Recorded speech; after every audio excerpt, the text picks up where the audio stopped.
კარგი სტრუქტურითა და პროექტით ხშირად პატარა გუნდები დიდ წარმატებას აღწევენ და მწვერვალებსაც იპყრობენ. დღეს მე მოგიყვებით ისტორიას გუნდზე, რომელმაც ფრანგული ფეხბურთი თავდაყირა დააყენა. PSG-ს მონოპოლია დაასრულა და ევროპას თავისი არსებობის შესახებ შეახსენა. მონაკოს 2016-17 წლების სეზონი ერთ-ერთი გამორჩეულია, რადგან სწორი აქცენტებით მათ შეძლეს ლიგა 1-ის მოგება და ჩემპიონთა ლიგაზე ღირსეულად ასპარეზობა. საფრანგეთის სამხრეთ-აღმოსავლეთით ეს იყო გუნდი, რომლისგანაც არავინ ელოდა განსაკუთრებულ წარმატებას. ვერავინ წარმოიდგენდა, რომ ამ წელს იწერებოდა ისტორია, რომელიც მალე მთელ საფეხბურთო სამყაროს ალაპარაკებდა.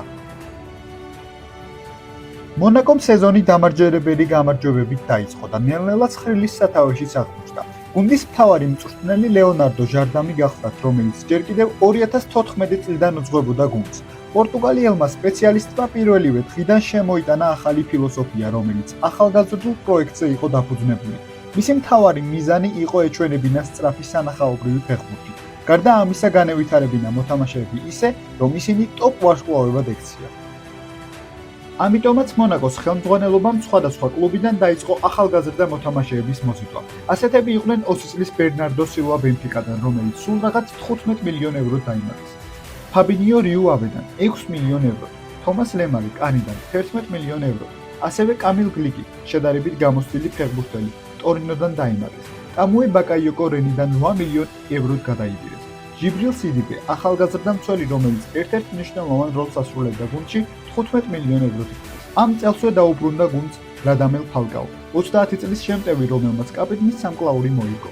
17 წლის კილიან მბაპე კი გუნდის ამომავალი ვარსკვლავი იყო. აკადემიის აღზრდილი ფეხბურთელი, რომელიც გუნდის ბირთვის მთავარი მოქმედი ფიგურა იყო. ლეონარდო ჟარდიმი ტაქტიკად 4-4-2 ან 4-2-2-2 იყენებდა, რომელიც სინამდვილეში ჰიბრიდული სისტემა იყო. გარემარბები ხშირად ცენტრში იჭრებოდნენ, რის გამოც გუნდი ბევრჯერ 4-2-3-1 ან 4-2-4-ზე გადადიოდა. მთავარი ფოკუსი იყო სწრაფი შეტევები, მაღალი ტემპით თამაშის კონტროლი და კონტრშეტევები. ისინი თამაშობდნენ საშუალო ან მაღალ პრესინგს. ეს არ იყო ინტენსიური გეგენპრესინგი, მაგრამ მეტოქეებზე ზეწოლისთვის კარგად მუშაობდა. კილიან მბაპე იყო მთავარი იარაღი სივრცეების ათვისებისთვის. მისი სისწრაფე და დრიბლინგი განსაკუთრებულად გამოიყენებოდა კონტრშეტევებზე. ფალკაო კი ასრულებდა ტრადიციული 9 ნომრის ფუნქციას. თამაშობდა თავით, მოძრაობდა საჯარიმოში პოზიციურად და სივრცეებს უქმნიდა მბაპეს. ტაქტიკა კარგად მუშაობდა. ამან განაპირობა ის, რომ 38 ტურში ჰქონდათ 30 მოგება. 107 გატანილი გოლი და მხოლოდ 31 გაშვებული. სეზონი 35 ქულით დაასრულეს. განსაკუთრებული მნიშვნელობა ჰქონდა 2017 წლის აპრილში ლიონთან და პარი სენ-ჟერმენთან მოგებებს, რომელმაც უდიდესი ნაბიჯი გადაადგმევინა მათ პირველ ტიტულამდე 17 წლის შემდეგ. მათ მოუგეს ლიონს 2-1, მოუგეს PSG-ს 3-1, მოუგეს მარსელს 4-0. 37 ტურის შემდეგ კი მთავარ მეტოქესთან 3 ქულით იყვნენ უპირატესობაში. თუმცა დარჩენილი შეხვედრებიც მოიგეს სენტ-ეტიენთან და რემისთან და საბოლოოდ 17 წლის შემდეგ ნანატრი თასიც ასწიეს.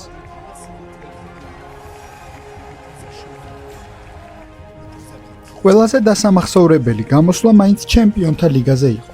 ჯგუფურ ეტაპზე ტოტენჰემი, ბაიერ ლევერკუზენი და მოსკოვის ცესკა ჰყავდათ. მოახერხეს ტოტენჰემის დამარცხება პირველივე ტურში, ანგარიშით 2-1. იქ თავის სილვამ და ლემარმა გამოიჩინეს. ფრეი თამაშეს ლევერკუზენთან და მოსკოვის ცესკასთან.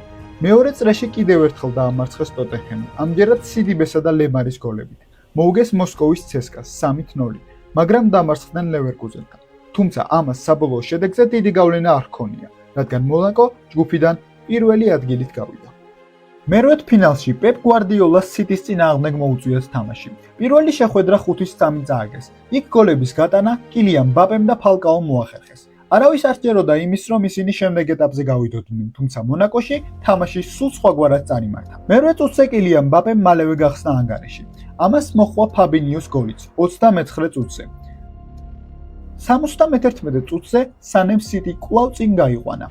თუმცა საბოლოო ანგარიში ბაკაიოკომ 78 წუთზე დააფიქსირა, როცა თავური გოლით სიტის კარი აიღო. ორი მატჩის ჯამში 6-6 დასრულდა, თუმცა სტუმრად გატანილი გოლებით მონაკო შემდეგ ეტაპზე გავიდა. მეოთხედფინალში მათი მეტოქე დორტმუნდის ბორუსია იყო. აქაც დომინაციისა და მბაპეს გოლებით პირველი თამაში ძალიან უჭირდა. მეორე თამაშში მონაკომ 3-1 მოიგო. ფრანგმა შემტევმა აქაც მოახერხა თავის გამოჩენა. ასევე გოლი გაიტანა ფალკაომაც.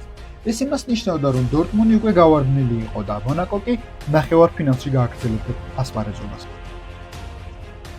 ფრანგულ კლუბს სულ ერთი ნაბიჯი აშორებდა ფინალამდე, თუმცა ფორმაში მყოფმა იუვენტუსმა შეძლო მონაკოს გაჩერება და საკუთარ ნახევარზე მათი დამარცხება ანგარიშით 2-0.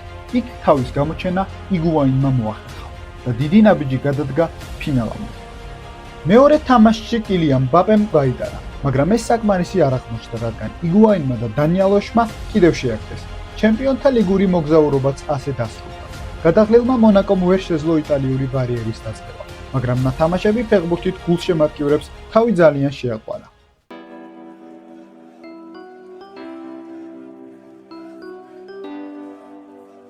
დაუვიწყარი სეზონის შემდეგ ევროპულმა კლუბებმა მონაკოს ფეხბურთელებზე ნადირობა დაიწყეს. ბერნარდო სილვა და ბენჟამინ მენდი მანჩესტერ სიტიში გადავიდნენ. ბაკაიოკო ჩელსიში წავიდა 40 მილიონად. ლემარი ატლეტიკომ წაიყვანა 70 მილიონის სანაცვლოდ, ხოლო ფაბინიო კი ლივერპულმა შეიძინა 40 მილიონად. რაც შეეხება გუნდის მთავარ ვარსკვლავს, კილიან მბაპეს, იგი რეკორდული თანხის რაოდენობით 180 მილიონად პარი სენ-ჟერმენმა გადაიბირა. მიუხედავად ამდენი დანაკლისისა, მომდევნო სეზონი ლიგა 1-ში მათ მეორე ადგილზე დაასრულეს.